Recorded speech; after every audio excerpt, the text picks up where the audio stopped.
address. That's better, thank you.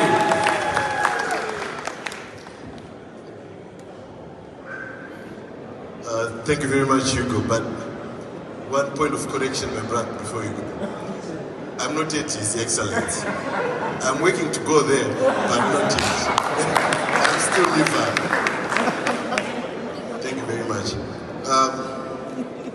The Master of Ceremony, Hugo, my dear brother, the Minister for Provincial Affairs and Devolution, Mashonaland Central Province, Honorable Sim Magomo, the Minister of State for Provincial Affairs and Devolution, Mashonaland East Province, Honorable Time Guzu, Secretary for Information, Publicity, Broadcasting Services, Mr. Nick Mangwana in absentia, the Vice Chancellor of the University of Zimbabwe, Professor Paul Bafima, the Managing Director of Homelink, Dr. Tawanda Matembo, the CEO of Africa Roundtable, Mr. Kipson Gondani, the Chairman of Zimbabweans in the Diaspora, Mr. Blessed Kapesa, and his team, business leaders, representative of both in Zimbabwe and the UK business community, distinguished guests, ladies and gentlemen.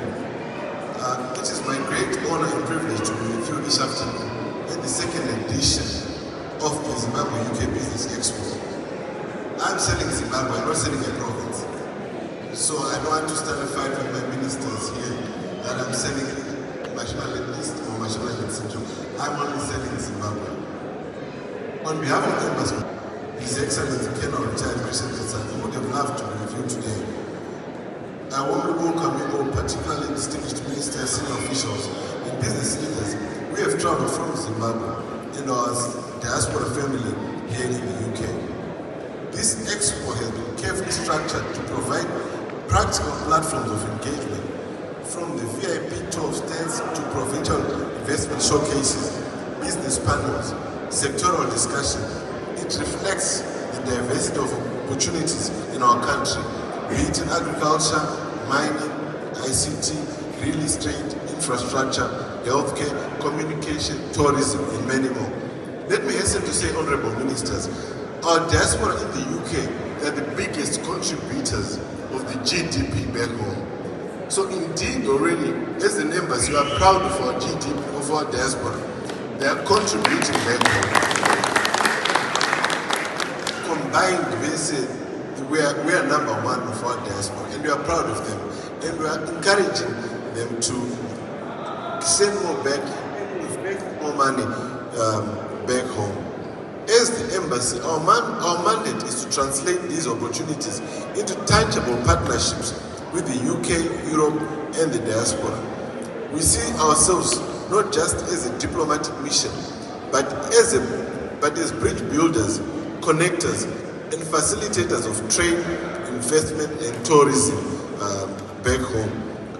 Honorable ministers, we receive so many queries from our diaspora. They want land, they want health, they want tourism, communication, constantly. So as the embassy, we are glad that you are here and you'll be able to facilitate for them. And they also our diaspora community, they are here. So let's take them on. They are here so that you don't come to me and they'll say, I'll give you feedback. Let's take on our ministers who have availed themselves to answer the difficult questions that you have, that you give to me, that I may not provide answers. They are now here, the ministers, to provide the answers of the land that you require. So please engage them thoroughly. Distinguished guests, ladies and gentlemen, one of the most important aspects of this expo is the engagement of the diaspora community. Your contribution to Zimbabwe's development is not only through remittances, but also through your skills, networks, and capital. In line with this, the embassy is consolidating diaspora participation into clusters for more structured engagement and collaboration.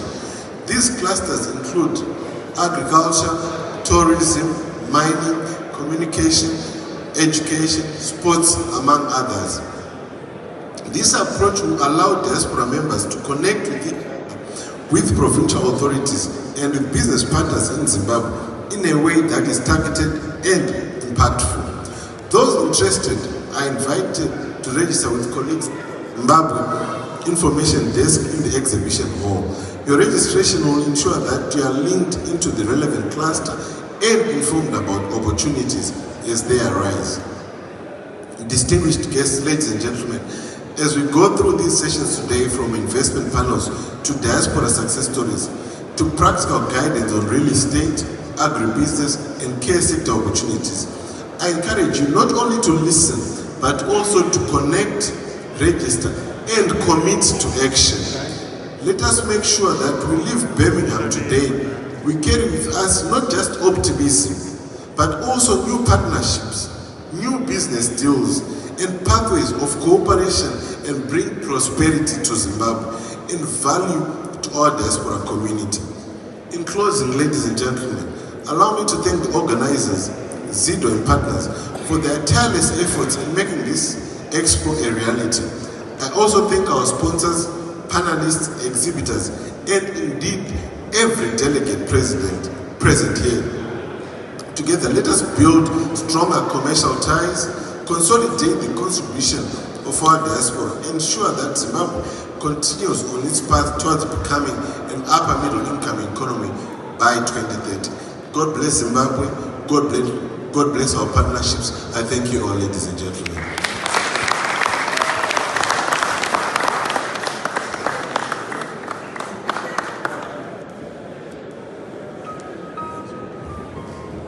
Your Excellency, is that better?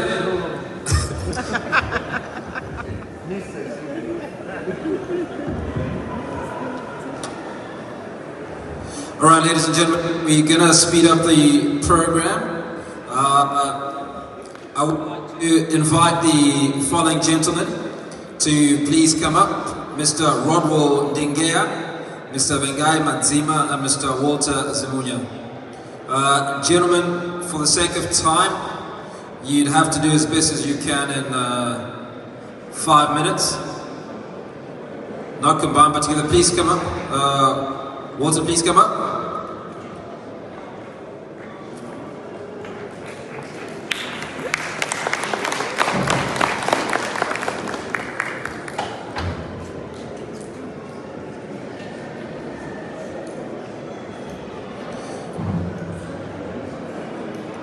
So representing the Investor Hub Center, Gateway to Investment of Mr. Ndengea. I think we need to do something about the audio, gentlemen. It keeps breaking.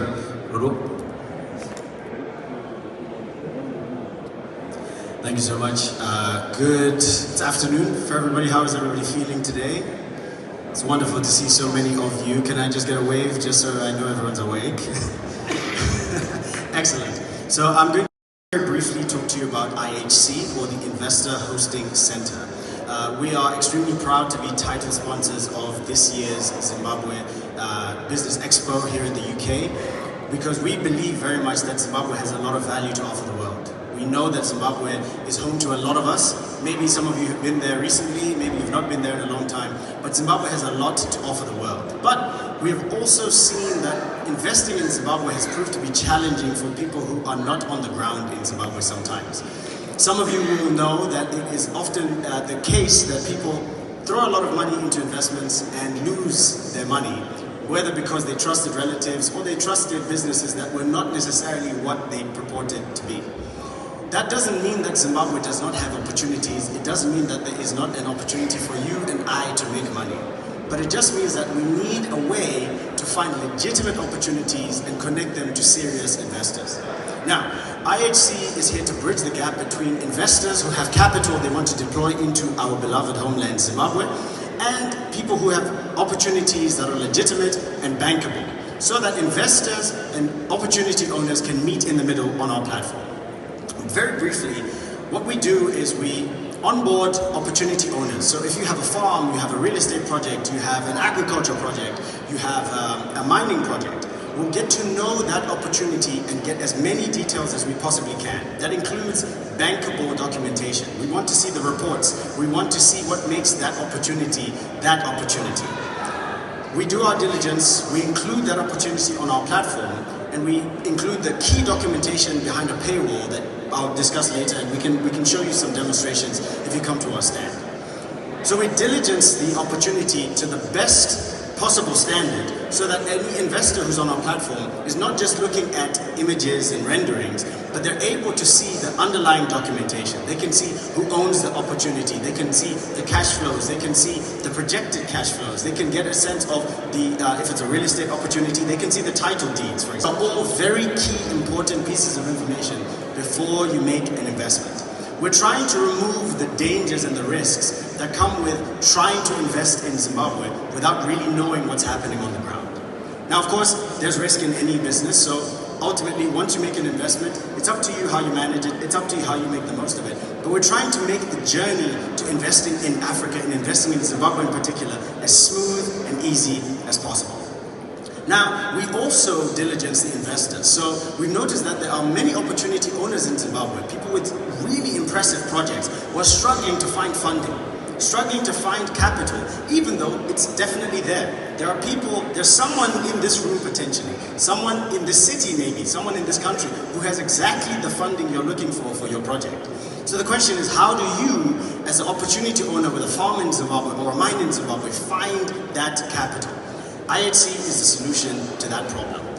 We diligence the investors and we make sure that only serious investors are included on our platform, so that we don't waste time for opportunity owners who are serious about their project. We want to put you in a position where if you have something to offer the world and it's in Zimbabwe, then we bring the world to you. We bring you investors who are serious about investing in you. Now, ultimately, what we're selling at IHC is not just a platform. We're selling confidence in your investing process. We want you to be in a position where if you're an investor, you can invest with confidence. If you're an opportunity owner, you can be confident that the investors who are coming to you are exactly who they say they are, and they have the funds that they have. As part of our offering, we have a number of services which include hosting services. Again, I grew up here in the UK. I'm very fortunate that my parents insisted we must go back to Zimbabwe almost every year. So I started off not speaking any Shona at all, but eventually people laughed at me enough that I said I must learn how to speak this language. And I'm proud to say today I can in fact speak Shona. I'm not going to give you a demo of what that sounds like, but just imagine me speaking Shona and you will know that I'm really a son of the soil. But there are many people who grew up in the UK and you don't really know what's happening on the ground in Zimbabwe, but you have some capital, you've worked really hard, you've saved some money, now you want to go and invest in your home country. We are happy to offer hosting services which include connecting you to travel agencies and services, also connecting you to airlines and helping to make your journey to Zimbabwe smoother and easier. On top of that, we also offer a number of specialist services. So if you're looking at really complex investments like mining, we also have geologists, we have a number of different specialist services that we can offer to help you to do more due diligence on your particular project. We're extremely grateful to each and every one of you who has signed up so far, and I think we'll have a QR code that you can scan to sign up on our website. But please feel free, if you have any more questions, to come to our stand. We're happy to talk you through the product, and we are extremely grateful for anybody who's going to trust us to be their premier gateway into investing in Zimbabwe. Thank you so much.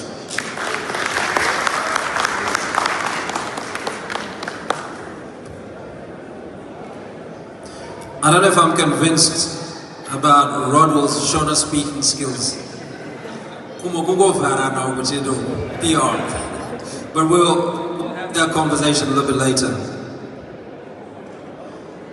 Now, a big part of getting into business and making sure that you sign the right papers, particularly if you're investing in wherever you're investing in foreign markets, investing in Zimbabwe, investing here, is the importance of getting foreign investor legal guidance.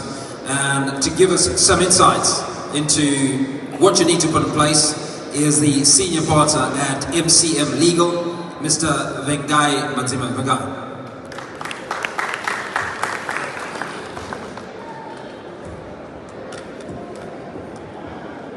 Allow me to say all protocols observed. It's always an unfortunate situation when a lawyer is given 5 minutes to speak. I've never been in this situation. There's discrimination of some sort because there was a lawyer that spoke for more. I know he's a minister, but anyway. So when you're investing in Zimbabwe, I was a diaspora myself. I went back in 2007 from England here. And when we went back, lawyers were poor, everybody was poor, so we did a lot of businesses. We didn't have these platforms. You tried different things, so please do not underrate or underestimate the quality of the investments you're being given. You're being guided to where you can invest your money. That is the first thing, and it is very critical. And for the purposes of time, when I'm advising people that are coming from the diaspora, I always say, please stay within the professions that you know. It's even more useful if you follow whatever profession you're doing here, and then you transfer ideas and technology to Zimbabwe.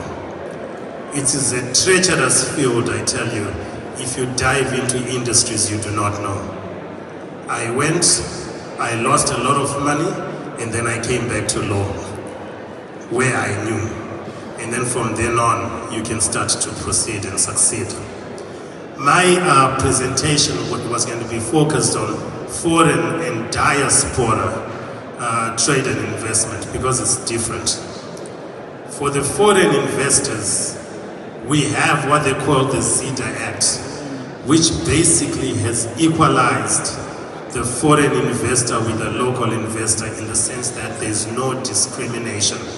Once you have registered the investment and you have what they call an investment license. So you can invest in all sectors of our economy.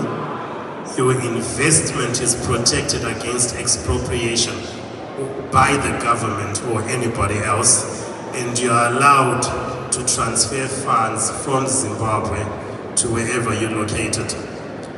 That opportunity is also open even for the diaspora investor who's a local. You can register your investment with ZEDA, and still you get the same benefits of being able to transfer money from Zimbabwe, that we're talking about your capital and profits. So it's a useful thing to do, besides just the protection that the investment will get by registration with ZEDA. And then obviously I noticed that there are Zimbabweans who are Zimbabweans by descent, or even the Zimbabweans who came here before 2013, who, because of the law at that time, had to renounce citizenship for Zimbabwe.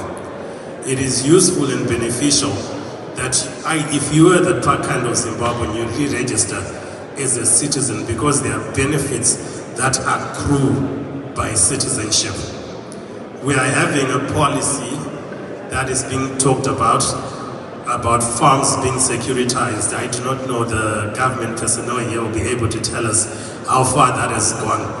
But I'll tell you, from a commercial perspective, the demand on land is so high that if land becomes transferable, and I would assume there will be a bit of caveats or encumbrances that it should be transferable between Zimbabweans, at least in the first instance, there are going to be a lot of sales of farmland, and I would project that basic things like citizenship would be sorted out before then, so that children who are born here of Zimbabwean descent can enjoy the benefits of dual citizenship. Because a dual citizen, in terms of our constitution, is regarded as a local citizen or a domestic investor. So there are benefits that accrue from that. Because I would have to rush, I'll just talk about other things you can look at. Honorable Minister Magomo spoke about focusing on businesses that are running. He was really obviously looking at his own constituency. But that goes to everywhere. You can look at businesses in corporate rescue or in liquidation as a start.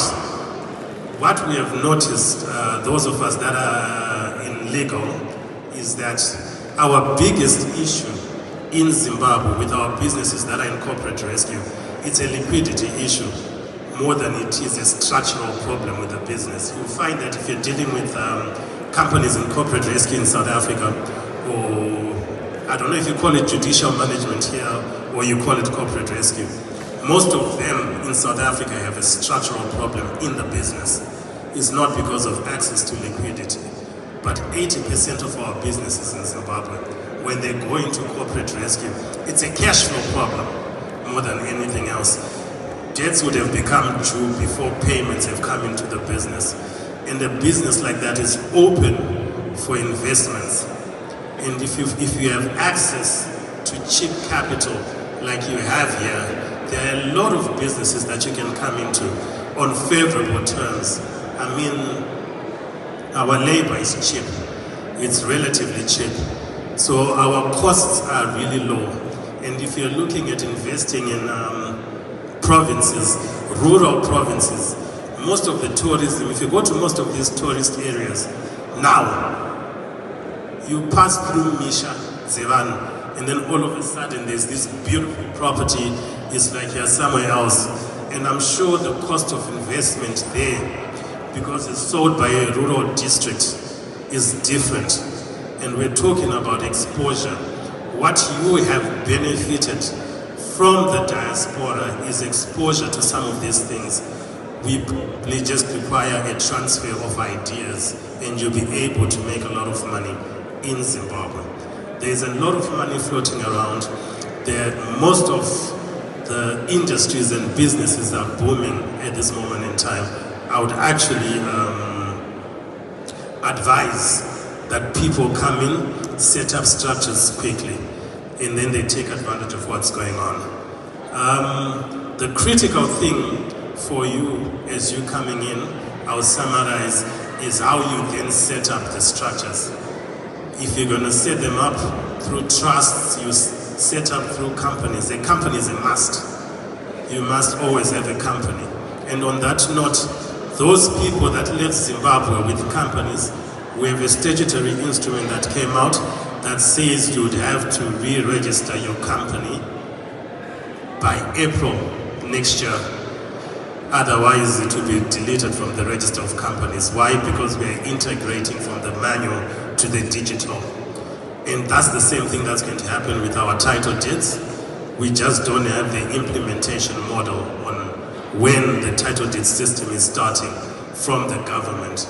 But our title deeds are going to be moved from the manual also to digital so that we can deal with issues of due diligence and being able to follow up. So things like joint ventures are critical.